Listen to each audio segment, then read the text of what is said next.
Blood bag को yellow में discard करेंगे और जो ट्यूब है ब्लड बैग का ट्यूब इसको रेड में डिस्कार्ड किया जाता है। किस में डिस्कार्ड करेंगे? रेड में डिस्कार्ड करेंगे। ब्लड ट्रांसफ्यूजन किस पेशेंट को नीड होता है? तो बोलेंगे जिसका हीमोग्लोबिन लेस देन 6 ग्राम पर डीएल है उसमें। इंडिकेशन क्या है किस पेशेंट को ब्लड ट्रांसफ्यूजन किया जाता है? तो बोलेंगे इंडिकेशन में कि एनीमिया वाला पेशेंट में, मेजर सर्जरी में, blood disorder thalassaemia, haemophilia, sickle cell anaemia, hypovolaemic shock due to blood loss. उसके बाद बात करें ब्लड कंपोनेंट्स, क्या क्या चीज़ें हैं जो कि ट्रांसफ्यूज किए जाते हैं। Pack cell, PRBC pack red blood cell हो गया, SDP single donor platelets, random donor platelets, whole blood FFP, fresh frozen plasma cryo precipitate जो कि फैक्टर 1 और 8 होता है। 1 को बोलते हैं फाइब्रिनोजन और 8 को एंटी हीमोफिलिक बोला जाता है। नेक्स्ट इसके बाद हम लोग जाने प्रिजर्वेटिव, ब्लड में क्या क्या प्रिजर्वेटिव यूज़ में लिए जाते हैं। तो बताएं सीपीडी सिट्रेट फॉस्फेट डेक्स्ट्रो जो कि 21 दिन के लिए यूज़ में लिया जाता है। उसके बाद बताएं सीपीडीए सिट्रेट फॉस्फेट डेक्स्ट्रोज एडेनिन जो कि 35 दिन के लिए यूज़ में लिया जाता है। नेक्स्ट बताएं सेगम सेलाइन एडेनिन ग्लूकोज मेनिटोल जो कि 42 दिन के लिए यूज़ में लिया जाता है। ये नमस्कार दोस्तों, नर्सिंग के इस यूट्यूब चैनल पर आप सभी का स्वागत है। आज के वीडियो में हम लोग पढ़ने वाले हैं फंडामेंटल ऑफ नर्सिंग का एक इम्पोर्टेंट टॉपिक, जिस टॉपिक का नाम है ब्लड ट्रांसफ्यूज़न। हम लोग इस वीडियो में जानेंगे ब्लड ट्रांसफ्यूज़न क्या होता है, इसका इंडिकेशन क्या है, किस पेशेंट को किया जाता है, कौन से आदमी है जो ब्लड ट्रांसफ्यूज़न के लिए एलिजिबल है। उसके बाद ब्लड ट्रांसफ्यूज़न का कुछ जनरल क्राइटेरिया होता है, उस सभी चीज़ें के बारे में जानेंगे। ब्लड ट्रांसफ्यूज़न में जो भी ये प्रिजर्वेटिव यूज़ में लिया जाता है ये जानेंगे। इसका क्या कॉम्प्लिकेशन आगे चल के देखने के लिए मिलता है ब्लड ट्रांसफ्यूज़न का, ये सभी चीज़ें जानेंगे हम लोग इस वीडियो में। सबसे पहले जितना भी हम ब्लड ट्रांसफ्यूज़न से रिलेटेड आप लोग को चीज़ों को बताएंगे, एक बार एक्सप्लेन करेंगे, समझा देंगे, उसके बाद बोर्ड पर लिखकर हम बता देंगे। ब्लड ट्रांसफ्यूज़न बात करें सबसे पहले कि किस पेशेंट को ज़रूरत होता है या फिर किस व्यक्ति को ज़रूरत होता है ब्लड देने के लिए, ट्रांसफ्यूजन मतलब उसको चढ़ाने के लिए। तो जिस पेशेंट का हीमोग्लोबिन लेवल लेस देन 6 ग्राम पर डीएल हो जाता है, याद रखना लेस देन 6 ग्राम पर डीएल यदि ब्लड हो जाता है तो उसको नीड होता है किसका? ब्लड ट्रांसफ्यूजन का। फर्स्ट क्राइटेरिया ये हो गया। अब ब्लड ट्रांसफ्यूजन जब कराते हैं तो उसमें क्या क्या चीज़ें हम लोग चढ़ा सकते हैं? तो एक होता है PRBC packed red blood cell जो होता है ये होता है। एक होता है होल ब्लड सेल, पूरा ब्लड के कंपोनेंट चला देंगे। एक होता है एसडीपी और आरडीपी सिंगल डोनर प्लेटलेट्स और रैंडम डोनर प्लेटलेट्स, आगे लिखवा कर भी बताएंगे ये प्लेटलेट्स का टाइप से। उसके बाद होता है एफएफपी फ्रेश फ्रोजन प्लाज्मा, वो फ्रेश फ्रोजन प्लाज्मा उस पेशेंट को चढ़ाया जाता है जिसमें क्लोटिंग फैक्टर से रिलेटेड उसको नीड है। जैसे हीमोफीलिया वाला पेशेंट है तो उसमें हम चढ़ा सकते हैं, क्लोटिंग फैक्टर से रिलेटेड है क्योंकि उसमें वही होता है। एक होता है क्रायोप्रिसिपिटेट, क्रायोप्रिसिपिटेट में होता है कि फैक्टर 1 और 8 रहता है उसमें उसको हम लोग बोलते हैं क्रायोप्रिसिपिटेट। उसके बाद बात करें हम इंडिकेशन, ब्लड जो भी है किस पेशेंट को दिया जाता है, तो फर्स्ट इंडिकेशन होगा एनीमिया वाले पेशेंट को दिया जाएगा जिसका हीमोग्लोबिन लेवल लेस देन 6 ग्राम हो गया, इसको देंगे। उसके बाद किसको देंगे? तो ब्लड डिसऑर्डर जैसे थैलेसेमिया।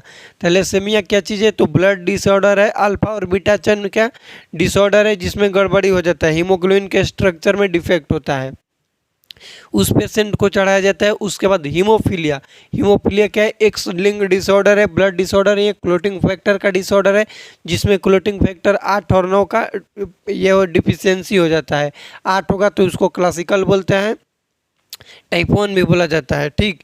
उसके बाद होता है sickle cell anaemia, sickle cell anaemia में सिकल से आरबीसी हो जाता है, उस कंडीशन में भी ब्लड ट्रांसफ्यूजन का नीड होता है। उसके बाद मेजर सर्जरी, माइनर सर्जरी नहीं मेजर सर्जरी, जैसे सीटीबीएस हो गया, ओपन हार्ट सर्जरी हो गया। उसके साथ साथ कई मेजर सर्जरी है, जैसे मान लो कि किसी का लेग ट्रांसप्लांट हो रहा है या फिर लेग का सर्जरी हो रहा है, बहुत ज़्यादा फ्रैक्चर हो गया, उस कंडीशन में भी ब्लड का ट्रांसफ्यूजन किया जाता है। उसके बाद होता है हाइपोवोलेमिक शॉक, ध्यान से याद रखना इसको। हाइपोवोलेमिक शॉक में हम कब करते हैं? जब उसका ब्लड लॉस ब्लड लॉस की वजह से हाइपोवोलेमिक शॉक होगा, उस कंडीशन में करते हैं हम लोग ब्लड ट्रांसफ्यूजन। ये हो गया इंडिकेशन। इसमें कुछ प्रिजर्वेटिव यूज़ में लेते हैं, ब्लड ट्रांसफ्यूजन में कुछ प्रिजर्वेटिव यूज़ में लेते हैं। प्रिजर्वेटिव मतलब कि इस ब्लड को, इसके जो योग्यता है उसको बना के रखेगा। 3 प्रिजर्वेटिव होता है, सीपीडी एक होता है सीपीडीए और एक होता है सेगम, SAGM। तो ये सभी चीज़ें हम लोग जानेंगे। सेगम अभी 42 दिन के लिए यूज़ में लेते हैं, तो नाउ डेज वहीं काम में लिया जाता है। ये जो बोले ब्लड प्रिजर्वेटिव, ये क्या है? इस ब्लड को लंबे टाइम तक, कितने टाइम तक ब्लड के बोल सकते हैं कि इसमें जितना भी कंपोनेंट है उसको अच्छे तरीक़ा से रखेगा, उसको हम लोग बोलते हैं ब्लड प्रिजर्वेटिव। ये सभी तो नॉर्मल चीज़ें हो गया ब्लड से रिलेटेड। अब जनरल इंस्ट्रक्शन क्या है ब्लड ट्रांसफ्यूजन से रिलेटेड, कि ब्लड किसी भी पेशेंट को हम ट्रांसफ्यूज करने वाले हैं तो क्या क्या करेंगे। सबसे पहले उसका क्रॉस मैच चेक करेंगे। तो क्रॉस मैचिंग के लिए 1 ml पेशेंट का ब्लड लेंगे। जिसको ब्लड चढ़ाने वाले हैं सबसे पहले उसका 1 ml ब्लड लेंगे। वो जो ब्लड लिए 1 ml EDTA भाइल में देकर क्रॉस मैच के लिए लैब में भेजेंगे। उसके बाद उधर से जो रिपोर्ट आएगा तो उस रिपोर्ट पर क्या करेंगे, जो ब्लड क्रॉस मैच के लिए फार्म फिल करेंगे उसमें हीमोग्लोबिन लेवल पेशेंट का लिखना जरूरी है, पेशेंट का वेट कितना है ये लिखना जरूरी है, और उसका उस टाइम का वाइटल साइन क्या है ये लिखना जरूरी है। क्रॉस मैच हो गया। ब्लड जब उधर से आएगा तो जो भी ब्लड बैंक में ब्लड रहता है वो उसका टेम्परेचर स्टोरेज होता है 2 से 6 degree Celsius. Blood temperature storage कितना होता है 2 से 6 डिग्री सेल्सियस। अब आएगा तो ब्लड पूरा कोल्ड रहेगा, ठंडा, तो पेशेंट को जस्ट वैसे ही नहीं चढ़ाएंगे। और इस चीज़ को भी अवॉइड करेंगे कि कोई भी माइक्रोवेव यूज़ नहीं करेंगे ब्लड का टेम्परेचर मेंटेन करने के लिए। मतलब कि ब्लड को हम घामा में रख के या फिर आग पर रख के उसको गर्म नहीं करेंगे, बॉडी से ऐसे सटा कर, आप लोग देखे भी होंगे कि इस तरीके से गर्म किया जाता है, नॉर्मल बॉडी टेम्परेचर तक आ जाता है जब ब्लड का, तो उसको हम लोग ट्रांसफ्यूज करते हैं। स्टार्टिंग में क्या करते हैं कि ब्लड को स्लोली ट्रांसफ्यूज किया जाता है, 2 से 4 घंटा में कर देना चाहिए, 4 घंटा से ज़्यादा नहीं होना चाहिए, नहीं तो कॉम्प्लिकेशन आगे देखने के लिए मिलेगा, सेप्टिसीमिया। ये सब चीज़ें हम लोग जानेंगे इस वीडियो में। चलिए शुरू करते हैं। ब्लड ट्रांसफ्यूजन जो टॉपिक है, सबसे पहले लिखेंगे कि नीड कब होता है ब्लड ट्रांसफ्यूजन का, तो लिखेंगे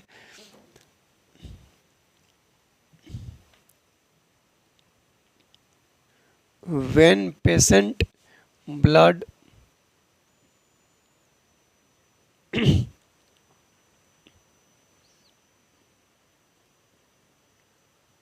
hemoglobin level less than 6 gram per dl, then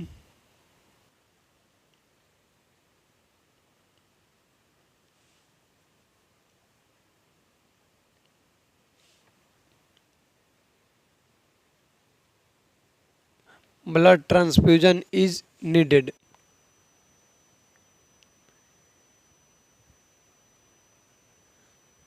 blood transfusion is needed. जब पेशेंट का हीमोग्लोबिन लेवल ब्लड का कितना रहेगा, 6 ग्राम से कम रहेगा, तो उसको हम लोग क्या करेंगे, ब्लड ट्रांसफ्यूजन के उसको नीड है ऐसा करेंगे और ट्रांसफ्यूज करेंगे। ब्लड ट्रांसफ्यूजन पहले ही बता दें कि ऐसा टॉपिक है जिससे रिलेटेड बहुत सारा क्वेश्चन एग्जाम में पूछा जाता है, हर एक पॉइंट से रिलेटेड पूछा जाता है, तो हम इसको आप लोग को पॉइंट में बताएंगे। ये पूरा नहीं बता देंगे लेंदी करके, पॉइंट वाइज बताएंगे ताकि आप लोग अच्छे तरीक़े से समझ भी जाएंगे। अब बात करें हम लोग कि ब्लड कंपोनेंट्स क्या क्या होते हैं जो कि किसी भी पेशेंट को हम लोग चढ़ाते हैं, ब्लड में क्या क्या कंपोनेंट्स वो होते हैं जो कि ट्रांसफ्यूज किया जाता है पेशेंट को। तो लिखिए कंपोनेंट।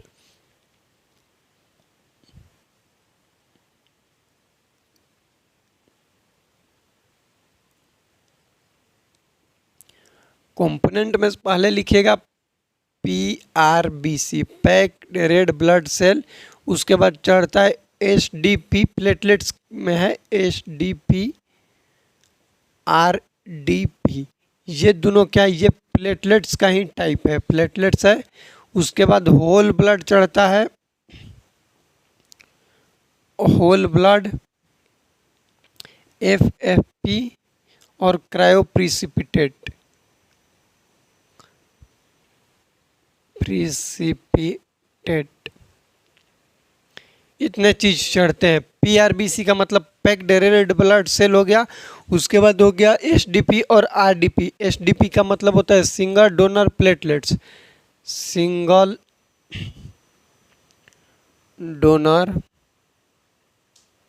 प्लेटलेट्स। और आरडीपी का मतलब होता है random donor platelets, random donor platelets. FFP का लिख लीजिएगा fresh frozen plasma, fresh frozen plasma. अब बोलेंगे कि ये एसडीपी आरडीपी समझ में नहीं है, सिंगल डोनर और रैंडम डोनर। सिंगल डोनर का मतलब ये होगा कि एक ही पेशेंट, एक ही कोई भी है जो ब्लड डोनेट कर रहा है, उसका प्लेटलेट्स के लोग लेकर और पेशेंट को चढ़ाएंगे। सिंगल आदमी से लेंगे, उसको बोल दिए सिंगल डोनर प्लेटलेट्स। मल्टीपल आदमी से लेंगे, 2 गो से 4 गो से, उसका हर एक आदमी का प्लेटलेट्स ले करके और उस पेशेंट में चढ़ा रहे हैं मल्टीपल आदमी से, तो उसको बोलते हैं रैंडम डोनर प्लेटलेट्स। इसको याद रखिएगा। एफएफपी क्या है? Fresh frozen plasma. इसमें सिर्फ प्लाज्मा रहता है, उसको बोलते हैं एफएफपी। अब ये क्रायो प्रिसिपिटेट क्या है? तो इसमें सिर्फ फैक्टर फर्स्ट एंड फैक्टर 8 रहता है।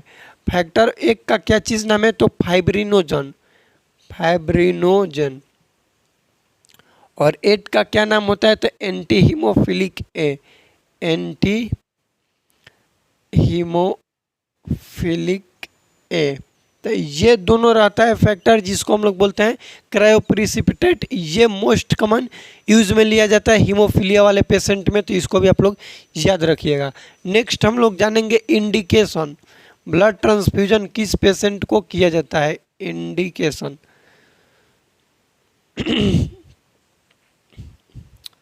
पहले इंडिकेशन एनीमिया होगा, सीवियर एनीमिया, जिसमें हीमोग्लोबिन लेस देन 6 ग्राम पर डीएल है। उसमें मेजर सर्जरी, मेजर सर्जरी लिख लीजिएगा उसमें। उसके बाद होता है blood disorder,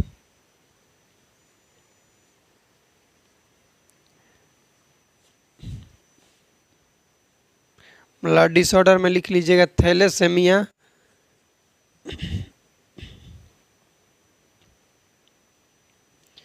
haemophilia, sickle cell anaemia, sickle cell anaemia. उसके बाद हाइपोवोलेमिक शॉक में भी चढ़ाया जाता है, हाइपोवोलेमिक शॉक। लेकिन ये शॉक कैसा होना चाहिए? Due to blood loss, blood loss के वजह से यदि हाइपोवोलेमिक शॉक हो रहा है तब हम लोग चढ़ाएंगे ब्लड। नहीं तो मान लो कि ऐसे डायरिया में भी तो हो सकता है हाइपोवोलेमिक शॉक, तो उसमें ये नहीं कि हम ये चढ़ा देंगे, ब्लड ट्रांसफ्यूजन कर देंगे। जब भी ब्लड के वजह से ब्लड लॉस हो गया, कोई भी एक्सीडेंट हुआ, समझो एक्सीडेंट हुआ और उस पेशेंट का पूरा शरीर का ब्लड लॉस हो गया, तो उस कंडीशन में ये चढ़ाते हैं हम लोग, ठीक। उसके बाद नेक्स्ट लिखिएगा इसमें प्रिजर्वेटिव, जो प्रिजर्वेटिव यूज में लेते हैं। प्रिजर्वेटिव यूज में क्यों लेते हैं? क्योंकि इस ब्लड को लॉन्ग टाइम तक इसके योग्यता को अच्छे से रख सके, इसके पोटेंसी मेंटेन करने के लिए कुछ प्रिजर्वेटिव यूज में लेते हैं। सबसे पहले होता है सीपीडी, फिर होता है सीपीडीए, और नेक्स्ट होता है सेगम, SAGM। सीपीडी का मतलब होता है सिट्रेट, फॉस्फेट डेक्सट्रोज, ये 21 दिन काम करेगा, 21 दिन तक रहता है प्रिजर्वेटिव की यूज़ में। मतलब 21 दिन तक ब्लड को एकदम फ्रेश रखेगा, जैसा ब्लड है वैसा ही रखेगा। याद रखिएगा सीपीडी कितने दिन तक रखता है? तो 21 दिन तक रखता है। सीपीडीए में वही होगा सिट्रेट, फॉस्फेट, डेक्सट्रोज, और ए का मतलब होता है एडीनाइन, और सेगम का मतलब होता है सेलाइन। ये 35 दिन तक रहता है, 35 डेज के लिए रहता है। सेलाइन, एडिनाइन, ग्लूकोज, मैनिटॉल, ये नाउअडेज यही यूज़ में लेते हैं। 42 डेज के लिए रहता है। कितने डेज के लिए रहता है? तो 42 डेज के लिए रहता है सेगम। इसको आप लोग याद रखिएगा। ये हम लोग का हो गया बेसिक चीज़ें जो कि याद रखना है ब्लड ट्रांसफ्यूजन से रिलेटेड। अब हम लोग का मोस्ट इम्पॉर्टेंट टॉपिक ये स्टार्ट होगा जो में की है जनरल इंस्ट्रक्शन। क्या चीज़ हम लोग को ध्यान में रखना है ड्यूरिंग ब्लड ट्रांसफ्यूजन टाइम, ये सभी चीज़ें पढ़ेंगे। पॉइंट में बताएंगे आप लोग को 10, 15 से 15 या फिर 20 पॉइंट होगा, इसको याद कर लीजिएगा तो टोटल ब्लड ट्रांसफ्यूजन हम लोग का टॉपिक कंप्लीट हो जाएगा। नेक्स्ट आप लोग हेडिंग दे दीजिएगा जनरल इंस्ट्रक्शन।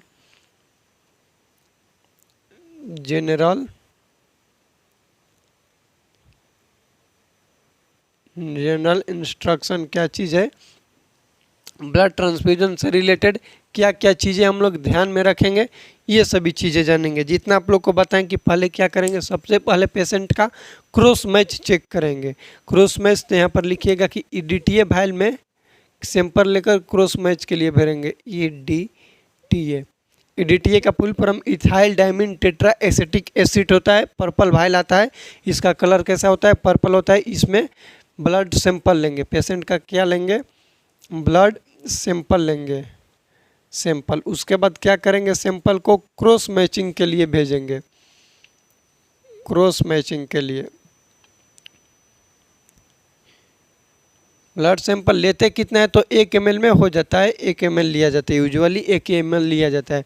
उसके बाद पेशेंट का ब्लड ग्रुप चेक करेंगे, मेंशन करेंगे ब्लड जो फॉर्म बीटी फॉर्म होता है उस पर ब्लड ग्रुप मेंशन करेंगे, ब्लड ग्रुप एंड पेशेंट का वेट, और वेट के साथ वाइटल साइन उसी टाइम जब भेजेंगे उस टाइम भी उधर से ब्लड आएगा, उस टाइम भी। अब ये तो चला गया कहाँ पर? क्रॉस मैचिंग के लिए।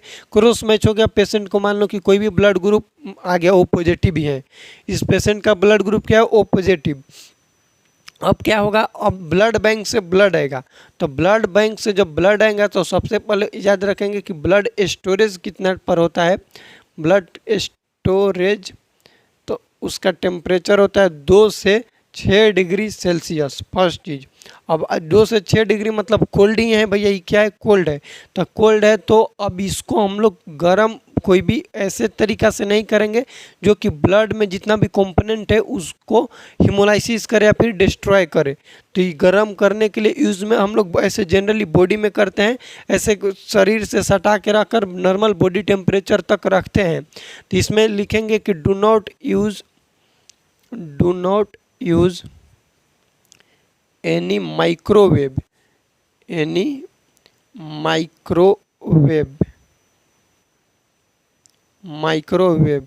For maintaining blood temperature.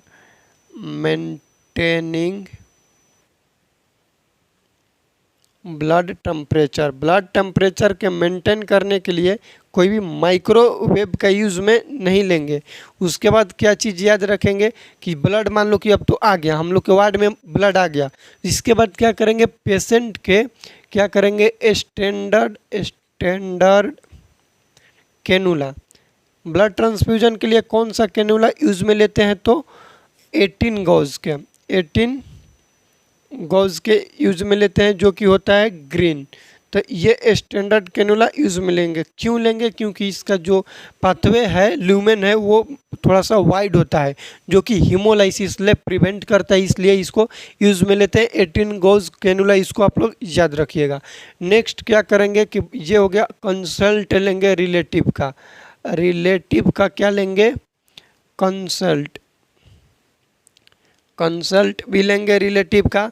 Next बात क्या करेंगे कि ब्लड अभी वार्ड में आया तो डॉक्टर के द्वारा भी ब्लड का ग्रुप चेक किया गया जाएगा, क्योंकि मान लो कि इस पेशेंट का ओ पॉजिटिव ब्लड ग्रुप है। अब ब्लड बैंक वाला ए निगेटिव भेज दिया है, ए निगेटिव भेज दिया तो चढ़ा देंगे बिना देख ले तो दिक्कत होगा पेशेंट को। इसलिए जो भी ब्लड बैंक ले आएगा ब्लड, वो तो एक बार डॉक्टर भी उसको वेरीफाई करेगा, उसके बाद एक बार नर्स भी देखेगा, उसके बाद नर्स ही चढ़ाएगा। तो डॉक्टर अपने तरीके से करेगा, देखेगा, उसके बाद नर्स को भी देखना है तो क्या करेंगे, वेरीफाई द ब्लड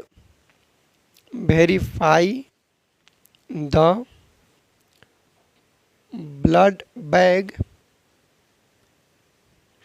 ब्लड का group and vitals of patient. Vitals फिर से पेशेंट के लेंगे, यदि वाइटल स्टेबल है तभी देंगे, अनस्टेबल है तो ब्लड ट्रांसफ्यूजन नहीं होगा। इस कंडीशन में याद रखना, मान लो कि पेशेंट का फीवर है, थोड़ा सा भी बुखार है तो ब्लड ट्रांसफ्यूजन नहीं होगा, वाइटल स्टेबल होगा, उसी कंडीशन में ब्लड ट्रांसफ्यूजन किया जाता है। ठीक, अब ये हो गया। अब ब्लड ट्रांसफ्यूजन को हम लोग क्या करेंगे, स्टार्ट करेंगे तो स्टार्ट स्लोली क्या करेंगे, स्टार्ट करेंगे blood transfusion. Blood transfusion start तो कर दिए, ब्लड ट्रांसफ्यूजन स्टार्ट कर दिए। स्लोली स्टार्टिंग में क्या करेंगे, स्लोली स्टार्ट करेंगे। ये क्या हो जाना चाहिए, इट शुड बी लिख लेना, it should be complete with in 2 to 4 hours. 2 से 4 घंटे में क्या होना चाहिए, ब्लड ट्रांसफ्यूजन कंप्लीट हो जाना चाहिए। इसको भी आप लोग याद रखिएगा। नेक्स्ट हम लोग क्या चीज़ याद रखेंगे, यहाँ पर लिखिएगा, इसको थोड़ा सा मिटा देते हैं कि ये जो ब्लड ट्रांसफ्यूजन है, एक ध्यान रखना, एक यूनिट किसी भी पेशेंट को ब्लड ट्रांसफ्यूजन करते हैं तो उसका 1 ग्राम पर DL हीमोग्लोबिन को क्या करेगा, इंक्रीज करेगा, और 3% हीमेटोक्रिट को क्या करेगा, इंक्रीज करेगा। ये क्वेश्चन पूछा जाता है एग्जाम में कि यदि किसी भी पेशेंट को 1 यूनिट चढ़ा है ब्लड तो उसका कितना हीमोग्लोबिन इंक्रीज होगा, तो 1 ग्राम हीमोग्लोबिन इंक्रीज होगा और 3% हीमेटोक्रिट इंक्रीज होगा। इसको आप लोग याद रखिएगा। ये कब चेक करेंगे, पेशेंट के जेव चढ़ के ब्लड ट्रांसफ्यूजन कंप्लीट होने के 4 घंटे बाद सैंपल लेंगे और लैब में भेज के हीमोग्लोबिन टेस्ट करेंगे। तो लिख लेना, after 4 hours check HB level, haemoglobin level check करेंगे कब, 4 घंटे बाद। नेक्स्ट क्या चीज़ कि इफ़ एनी रिएक्शन, ये इंपॉर्टेंट है, ये क्वेश्चन एग्जाम में पूछा गया। If any reaction occur during blood transfusion time, during transfusion time immediately stop करेंगे, इमीडिएटली स्टॉप, उसके स्टॉप करेंगे सबसे पहले। उसके बाद क्या करेंगे, फ्लश विथ NS, सिर्फ NS ले, RL उरल कुछ भी यूज़ में नहीं लेते, हमेशा NS यूज़ में लेते हैं, इसको भी याद रखिएगा। NS ले प्लस करने के बाद क्या करेंगे, डॉक्टर को इन्फॉर्म करेंगे, इन्फॉर्म डॉक्टर। अब वो डॉक्टर समझेगा इतना काम करना है। उसके बाद क्या चीज़ है, इसका कॉम्प्लिकेशन देखने के लिए मिलता है। पेशेंट कंप्लेन क्या करेगा, उसमें रिएक्शन होगा तो उसमें कंप्लेन करेगा कि उसको फीवर, चिल्स हो रहा है, क्या हो रहा है, चिल्स हो रहा है। उसके बाद बैक पेन बोलेगा, बैक पेन बोलेगा कि बैक पेन ये ब्लड रिएक्शन का सिम्टम्स है। मोस्ट कॉमन सिम्टम्स पूछा जाता है। अर्लीस्ट सिम्टम्स क्या होता है ब्लड ट्रांसफ्यूजन का, तो नॉन हीमोलाइटिक फेब्राइल इलनेस। याद रखना क्वेश्चन ये कई बार क्वेश्चन एग्जाम में पूछा गया है, तो वही है जो चिल्स है इसी को बोलते हैं नॉन हीमोलाइटिक फेब्राइल इलनेस। जो होता है ये होता है मोस्ट कॉमन ये ब्लड ट्रांसफ्यूजन का। उसके बाद कॉम्प्लिकेशन लिख लीजिएगा, इसका एक स्क्रीनशॉट आप लोग ले लीजिए ताकि हम इसको मिटा के नेक्स्ट आप लोग को हम बताएं।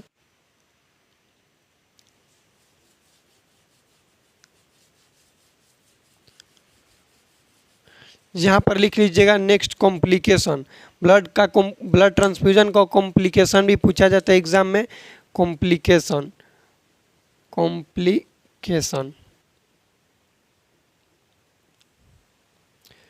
फर्स्ट कॉम्प्लिकेशन होता है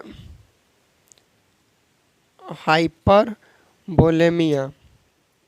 हाइपरवोलेमिया का मतलब फ्लूइड ओवरलोड हो जाएगा। क्यों होगा कि ब्लड कितना टाइम में चढ़ाना है भैया, 2 से 4 घंटा में। यहाँ पर लिखे ना ब्लड ट्रांसफ्यूजन करना चाहिए 2 से 4 घंटा में, और तुम 2 घंटा में मार दो कि स्पीड करके पेशेंट को चढ़ा दिया, तो उसमें अचानक से फ्लूइड लेवल बढ़ जाएगा, जिसको बोलते हैं हाइपरवोलेमिया। उसके बाद क्या चीज़ देखने के लिए हाइपोकैल्सेमिया।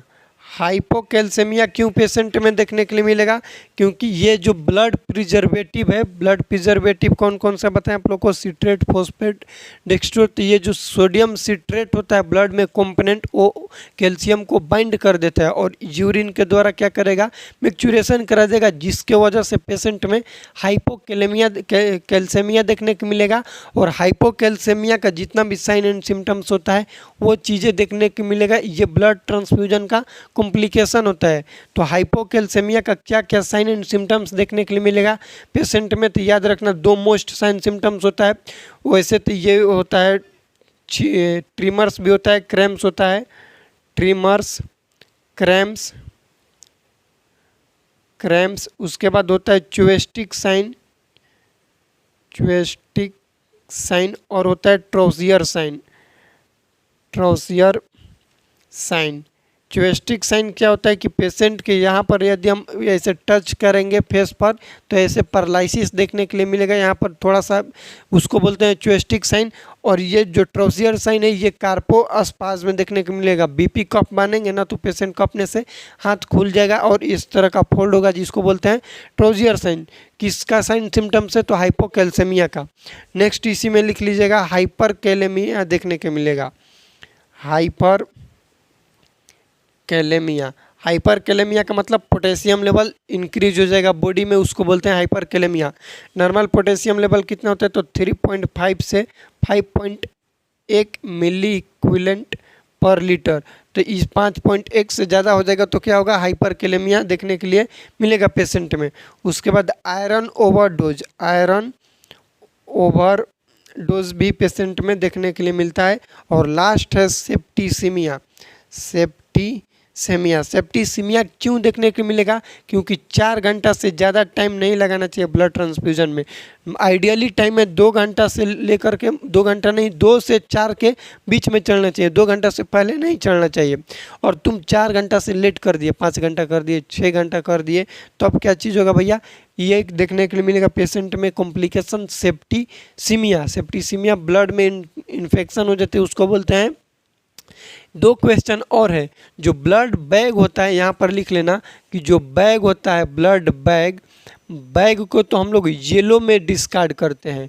येलो में क्या करते हैं, डिस्कार्ड करेंगे। ब्लड बैग को येलो में डिस्कार्ड करेंगे। और जो ट्यूब है ब्लड बैग का ट्यूब, इसको रेड में डिस्कार्ड किया जाता है। किस में डिस्कार्ड करेंगे, रेड में डिस्कार्ड करेंगे। ये है हम लोग का ब्लड ट्रांसफ्यूजन से रिलेटेड वीडियो। एक बार चलिए रिवीजन करेंगे ब्लड ट्रांसफ्यूजन के क्या क्या चीज़ें हैं। सबसे पहले बात करें कि ब्लड ट्रांसफ्यूजन किस पेशेंट को नीड होता है, तो बोलेंगे जिसका हीमोग्लोबिन लेस देन 6 ग्राम पर DL है उसमें। इंडिकेशन क्या है, किस पेशेंट को ब्लड ट्रांसफ्यूजन किया जाता है, तो बोलेंगे इंडिकेशन में कि एनीमिया वाला पेशेंट में, मेजर सर्जरी में, blood disorder thalassaemia, haemophilia, sickle cell anaemia, hypovolaemic shock due to blood loss. उसके बाद बात करें ब्लड कंपोनेंट्स क्या क्या चीज़ें हैं जो कि ट्रांसफ्यूज किए जाते हैं। Pack cell, PRBC pack red blood cell हो गया, SDP single donor platelets, random donor platelets, whole blood FFB fresh frozen plasma cryoprecipitate जो कि फैक्टर 1 और 8 होता है। 1 को बोलते हैं फाइब्रिनोजन और 8 को एंटी हीमोफिलिक बोला जाता है। नेक्स्ट इसके बाद हम लोग जाने प्रिजर्वेटिव, ब्लड में क्या क्या प्रिजर्वेटिव यूज़ में लिए जाते हैं, तो बताएं CPD सिट्रेट फॉस्फेट डेक्स्ट्रो जो कि 21 दिन के लिए यूज़ में लिया जाता है। उसके बाद बताएं CPDA citrate phosphate dextrose adenine जो कि 35 दिन के लिए यूज़ में लिया जाता है। नेक्स्ट बताएं सेगम सेलाइन एडेनिन ग्लूकोज मेनिटोल जो कि 42 दिन के लिए यूज़ में लिया जाता है। ये 42 दिन तक ये ब्लड को उसके पोटेंसी को बरकरार रखेगा। उसके बाद मोस्ट इम्पॉर्टेंट चीज़ ये जितना भी पॉइंट्स बताए ना जनरल इंस्ट्रक्शन वाला, यहीं से रिलेटेड क्वेश्चन पूछा जाता है। मोस्ट कॉमन पूछेगा कि ब्लड का रिएक्शन क्या होता है, अर्लीस्ट रिएक्शन क्या होता है, तो हिमोलाइटिक रिएक्शन होता है जो कि पेशेंट को फीवर देखने के लिए मिलेगा, बैक का कंप्लेन करेगा कि बैक पेन हो रहा है। उसके बाद क्या चीज़ होगा, कॉम्प्लिकेशन बता रहे हैं, हाइपोकैल्सीमिया होगा, कैल्शियम लेवल कम होगा। नॉर्मल कैल्शियम लेवल होता है 8.6 से 11 ग्राम पर DL होता है, इसको याद रखिएगा। 8.6 से कम हो जाएगा तो हाइपोकैल्सीमिया के अंदर इंक्लूड करते हैं। अब हाइपोकैल्सीमिया का साइन एंड सिम्टम्स देखने के लिए मिलेगा, क्रैम्स होगा, ट्रिमर्स होगा, ज्वेस्टिक साइन और ट्रोसियर साइन देखने के लिए मिलेगा पेशेंट में। उसके बाद हाइपर कैलेमिया देखने के लिए मिलेगा, पोटेशियम लेवल पेशेंट में बढ़ जाएगा। नॉर्मल पोटेशियम लेवल होता है 3.5 से 5.1 मिलीक्यूलेंट पर लीटर, 5.1 से ज़्यादा देखने को मिलेगा। हाइपर जो कैलेमिया है इसमें भी कई सारे साइन सिम्टम्स पेशेंट में देखने के लिए मिलेगा। ECG चेंजेस देखने के लिए मिलता है, ये सभी चीज़ें याद रखिएगा। टॉल TB भी देखने को मिलेगा हाइपर कैलेमिया में। आयरन ओवरडोज देखने को मिलेगा, क्योंकि ब्लड जो है आयरन को कंटेंट करता है और आयरन ओवरडोज होगा तो आयरन ओवरडोज होगा तो पेशेंट में आयरन जो टॉक्सिटी होगा उससे प्रिवेंट होने के लिए इसका एंटीडोट देते हैं। आयरन का एंटीडोट होता है डिस्प्रोक्सामाइन जो कि चिलेटिन एजेंट बोल सकते हैं, चिलेटिन थेरेपी के अंदर आता है, तो इसको भी आप लोग याद रखिएगा। नेक्स्ट है सेप्टिसीमिया। पेशेंट में सेप्टिसीमिया क्यों होगा, क्योंकि ब्लड ट्रांसफ्यूजन मोर देन 4 घंटा से नहीं होना चाहिए, 4 घंटा के अंदर ही हो जाना चाहिए और 2 घंटा से पहले भी नहीं होना चाहिए। ये सभी चीज़ें हम लोग को याद रखना है ब्लड ट्रांसफ्यूजन में। ये हम लोग का ब्लड ट्रांसफ्यूजन से रिलेटेड वीडियो में कुछ भी डाउट होगा या फिर कुछ भी समझ में नहीं आया होगा तो कमेंट कीजिएगा। इस वीडियो को अपने दोस्तों के साथ शेयर कीजिएगा। मिलते हैं अगले वीडियो में, तब तक के लिए जय राम जी की।